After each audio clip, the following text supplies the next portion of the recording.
Harry Potter দেখেছে কিন্তু house গ্রিফিন্ডরকে চিনে না এমন মানুষ খুঁজে পাওয়া দুষ্কর। পুরো হ্যারি পটার ফ্র্যাঞ্চাইজিতে সবচেয়ে বেশি হাইলাইট করা হয়েছে এই গ্রিফিন্ডর হাউসকে। ডাম্বলডর, হ্যাগ্রিড, হ্যারি, রন, হারমায়োনি থেকে শুরু করে গুরুত্বপূর্ণ অধিকাংশ চরিত্রই ছিল গ্রিফিন্ডর হাউসের।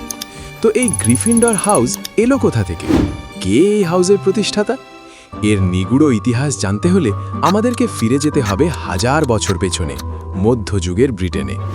হগওয়ার্টসের প্রতিষ্ঠাতাদের নিয়ে তৈরিকৃত 4 পর্বের এই সিরিজের প্রথম পর্ব গডরিক গ্রিফিন্ডরকে নিয়ে। চলুন দেরি না করে ডুব দেওয়া যাক হ্যারি পটারের জাদু জগতে। গডরিক গ্রিফিন্ডর ছিলেন প্রাচীন ইংল্যান্ডের একজন প্রখ্যাত জাদুকর, যিনি Hogwarts school of witchcraft and উইজার্ডারির 4 জন প্রতিষ্ঠাতার একজন।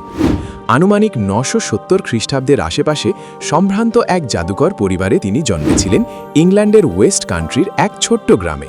সেটি পরবর্তীতে গডরিক্স হলো নামে পরিচিতি পায়।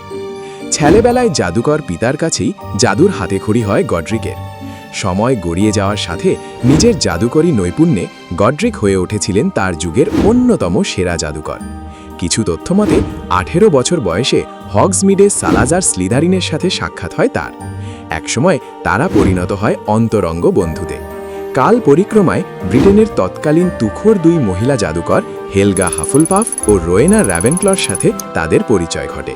10ম শতাব্দীতে মাগলদের ক্রমবর্ধমান উৎপীড়ন ও নির্যাতন থেকে জাদুকরদের রক্ষা করা এবং তাদের একটি নিরাপদ আশ্রয়ে সুশৃঙ্খলভাবে জাদুবিদ্যা শেখানোর মহৎ উদ্দেশ্যেই 4 জাদুকর হগওয়ার্টস তৈরির সিদ্ধান্ত নিয়েছিলেন।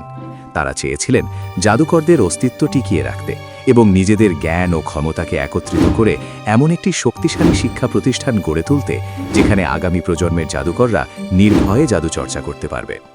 তাদের যৌথ উদ্যোগই ছিল হগওয়ার্টস গড়ে তোলার পেছনে মূল চালিকা শক্তি।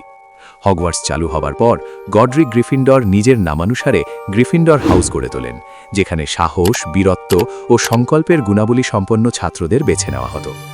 ধারণা করা হয় তিনি defence against the dark arts এবং ডুয়েলিং কৌশলগুলো শেখাতেন। হগওয়ার্টসের ভবিষ্যৎ নিয়ে একসময় 4 বন্ধু চিন্তিত হয়ে পড়েন। তারা যখন আর থাকবেন না, তখন কে ছাত্রদের কোন হাউসে ভাগ করে দেওয়া দিবে। সেই ভাবনা থেকেই গডরিক তার টুপি খুলে দেন। বাকি 3 জন মিলে একসঙ্গে জাদু দিয়ে সেটিকে বানিয়ে তোলেন সর্টিং হ্যাট। তবে একসময় সালাজার স্লিধারিনের সঙ্গে গডরিকের বন্ধুত্বে চিড় ধরে।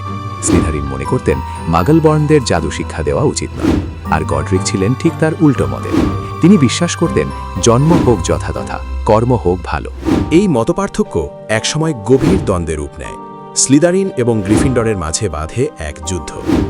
সে লড়াইয়ে গডরিক গ্রিফিন্ডর জয়ী হলে স্লিধারিন স্কুল ত্যাগ করেন। জীবনের এক পর্যায়ে গডরিক গবলিনদের বিশেষ এক তলোয়ার নির্মাণের আদেশ দেন। রূপার তৈরি সেই তলোয়ারে বসানো ছিল ঝকমকে রুবি, আর ফলার উপর খোদাই করা ছিল তার নিজের নাম।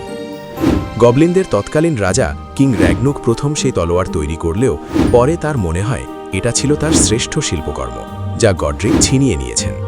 তাই সেই তলোয়ার ফেরত আনতে র্যাগনুক গডরিকের কাছে গবলিনদের পাঠায়। কিন্তু গডরিক ছিলেন অতুল শক্তিধর। তিনি সতর্ক করে দেন যেন আর কখনো কেউ তার তলোয়ার নেওয়ার চেষ্টা না করে। সেই হুঁশিয়ারির পর র্যাগনুক আর সাহস পায়নি। তবে ক্ষোভ র্যাগনুকের মনে গেঁথেছিল গ্রিফিন্ডরের মৃত্যুর পরও।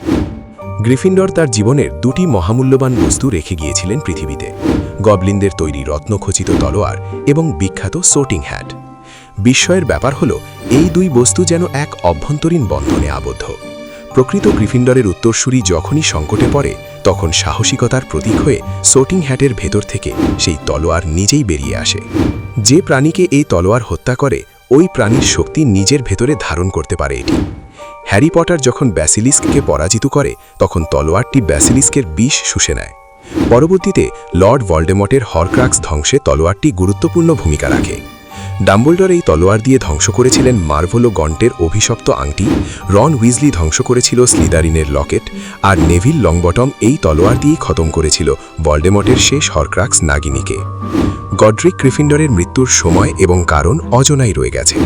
গডরিকের চরিত্রের মূল দিকগুলো ছিল সাহস, দৃঢ়তা, সম্মানবোধ ও হৃদয়ের শক্তি।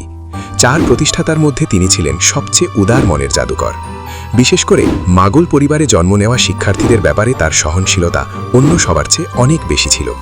এই উদার মনোভাবই তাকে স্লিদারিনের থেকে বিচ্ছিন্ন করেছিল, কিন্তু এই দ্বন্দ্বই তাকে করে তুলেছিল কিংবদন্তি। যুদ্ধ কৌশলেও তিনি ছিলেন দারুণ পটু। তিনি শুধু জাদুর ছুরিই নন, প্রয়োজনে তলোয়ারও ব্যবহার করতেন। মাগল বা জাদুকর যেই হোক না কেন, তিনি প্রতিপক্ষের কৌশল বুঝে নিজেকে খাপ খাইয়ে নিতেন। এতে একদিকে যেমন তার নিজেকে প্রমাণের প্রবণতা প্রকাশ পায়, অন্যদিকে তার সাহসিকতা ও সম্মানবোধও প্রতিফলিত হয়, যা হল গ্রিফিন্ডর হাউসের মূল মন্ত্র।